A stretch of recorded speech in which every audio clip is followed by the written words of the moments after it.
ሰላም ጤና ይስጥልኝ ውድ የተራራው ሚዲያ ቤተሰቦች፣ ወደ ዕለቱ አርዕስተ ዜና እናልፋለን። የቀድሞ የሰላም ሚኒስቴር ዴኤታ ታዬ ደንዳ 7 ዓመት ከ2 ወር ጽኑ እስራት ተፈርዶባቸዋል። የትግራይ ኢፈርት ኩባንያ ፌዴራል መንግስቱ ያለምንም ቅድመ ሁኔታ ሂሳቡን ማገዱ ህገወጥ ነው በማለት በመግለጫው ክስ አቅርበዋል። ኢሃፓ አዲስ አበባ ትናገራለች በሚል መሪ ቃል በዲን አፍሪካ ሆቴል ለህዳር 27 የጠራውን ህዝባዊ ስብሰባ ማካሄድ እንደማይችል አስታውቋል።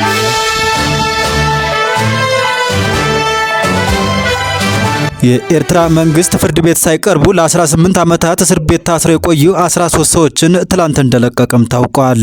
ሁሉንም በዝርዝር እንመለከታቸዋለን።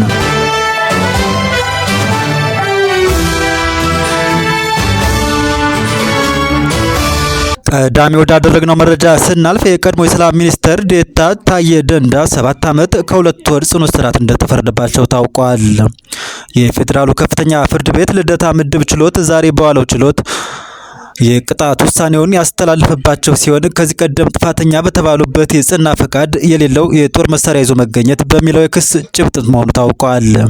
አቶ ታዬ ደንዳ ከእስራቱ በተጨማሪ የ5000 ብር መቀጮም ተጥሎባቸዋል። ጠበቃቸው ለፈረንሳዩ ዜና አገልግሎት እንዳሉት አቶ ታዬ የጦር መሳሪያ የታጠቁት በትግራይ ጦርነት ወቅት ኢላማ ስለነበሩ እንደሆነም ገልጸዋል። የተላለፈባቸው የጥፋተኝነት ውሳኔም እርሳቸውን ዝም ለማሰኘት የተደረገ ሴራና ፖለቲካዊ ውሳኔ መሆኑን አስታውቀዋል። ባለፈው ህዳር 3 ቀን 2018 ዓ.ም ያስቻለው የፌዴራል ከፍተኛ ፍርድ ቤት የልደታ ምድብ ችሎት አቶ ታዬ ከተከሱባቸው ጭብጦች በሁለቱ ከባድ ክሶች ነጻ መባላቸውንም ጠበቃቸው ተናግረው ነበር። ጠበቃቸው አቶ ብራ ንጉስ ከዚህ ቀደም እንደተናገሩት ካቀረባቸው 13 የቅጣት ማቅለያ ነጥቦች ውስጥ 12ቱም ተቀባይነት አግኝተው እንደነበር መዘገባችን አይዘነጋም። የአቶ ታዬ ጠበቃ አቶ አበራ ንጉሴ ባለፈው ህዳር 3 ቀን 2018 ዓ.ም ያስቻለው የፌዴራል ከፍተኛ ፍርድ ቤት የልደታ ምድብ ችሎት አቶ ታዬ ከተከሱባቸው ጭብጦች በሁለቱ ከባድ ክሶች ነጻ መባላቸውን ተናግረው ነበር። በወቅቱ አቶ ታዬ ነጻ የተባሉባቸው የክስ ጭብጦች በኢትዮጵያ ወንጀል ህግ አንቀጽ 251 አመርሖ 10 በተጠቀሰው ከጠላት ጋር ማበር፣ ሁለተኛው በሀገር መከላከያ ለመምታት ግዙፋዊ ዝግጅት አድርገዋል የሚሉም መሆናቸውን ዘግበን ነበር። በአንድ ወቅት የጠቅላይ ሚኒስትር አብይ አህመድ ሁነኛ አጋር የነበሩት አቶ ታዬ ደንዳ ከ2 ዓመት በፊት ባቀረቡባቸው የሰላ ትችትና ዘለፋ ከኃላፊነት እስከ መባረር ደርሰው ከዛ ባለፈም ለእስር ተዳርገዋል።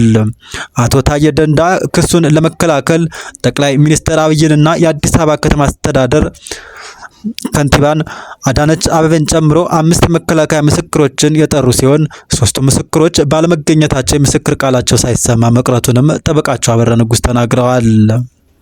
ጠበቃ አበራ አክለውም ሁለቱም ተከሳሽ መከላከያ ምስክሮች ባልተሰሙበት ሁኔታ ፍርድ ቤቱ በታዬ ላይ የቅጣቱ ብያኔ ማሳለፉን በመቃወም ይግባኝ እንደሚጠይቁም ገልጸዋል።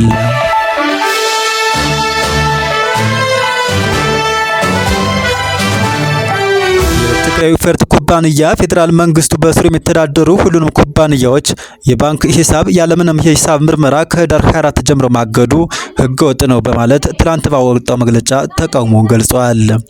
የባንክ ሂሳብ ማገድ ኩባንያዎቹ ከጦርነት ጉዳት ለማገገም የሚያደርጉትን ጥረት ያዳክማል ያለው ቦርዱ እርምጃውን በ10 ሺዎች የሚቆጠሩ የኩባንያዎች ሰራተኞች ከስራ እንዲሰናበቱና ማህበራዊ ቀውስ እንዲፈጥር ሊያደርግ ይችላልም ሲልም ስጋቱን ጠቁሟል። የኢፈርት ቦርድ አያይዞም መንግስት የባንክ ሂሳብ እገዳውን እንዲያነሳ ጠይቋል።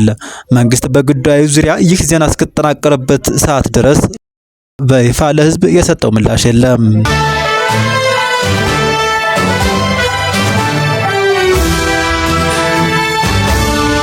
ኢሃፓ አዲስ አበባ ትናገራለች በሚል መሪ ቃል በዲ አፍሪካ ሆቴል ለህዳር 27 የጠራውን ህዝባዊ ስብሰባ ማካሄድ እንደማይችል አስታውቋል። ፓርቲው ህዝባዊ ስብሰባውን የሰረዘው የሆቴሉ አስተዳደር ባለቀ ሰዓት አዳራሹን ለማከራየት የገባውን ውል በመሰረዙም እንደሆነ ገልጿል። የሆቴሉ አስተዳደር ውሉን በመሰረዝ ለአዳራሽ ኪራይ የከፈላችሁትን ገንዘብ ውሰዱ በማለት ውሉን የሰረዘው ምንም አይነት አጥቃቢ ምክንያት ሳይሰጥ በመሆኑም ፓርቲው ጠቅሷል።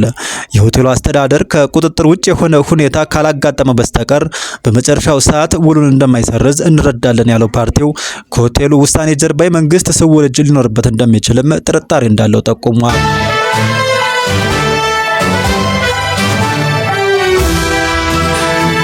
የኤርትራ መንግስት ፍርድ ቤት ሳይቀርቡ ለ18 ዓመታት እስር ቤት ታስረው የቆዩ 13 ሰዎችን ትላንት እንደለቀቃቸው ከቤተሰቦቻቸው መስማቱን ጠቅሶ ቢቢሲ ዘግቧል። ከእስር ከተለቀቁ ሰዎች መካከል ከቀድሞ የሀገር ውስጥ ደህንነት ኃላፊ ኮሎኔል ሰሞን ገብረ ድንቅል የግድያ ሙከራ ጋር በተያያዘ የታሰሩ ነጋዴዎችና 6 የፖሊስ አባላት እንደሚገኙበትም ዘገባው ጠቅሷል። የቀድሞ የፖሊስ ወንጀል መከላከልና የወንጀል ምርመራ ኃላፊና የደህንነት ባለሙያዎችም በተመሳሳይ ከእስር ተፈተዋል ተብሏል። እስረኞቹ ታስረው የቆዩት ማይሰርዋ በሚባል ከአስመራ ወጣ ብሎ በሚገኝ ወታደራዊ እስር ቤት እንደሆነም የዜና ምንጩ ጠቅሷል።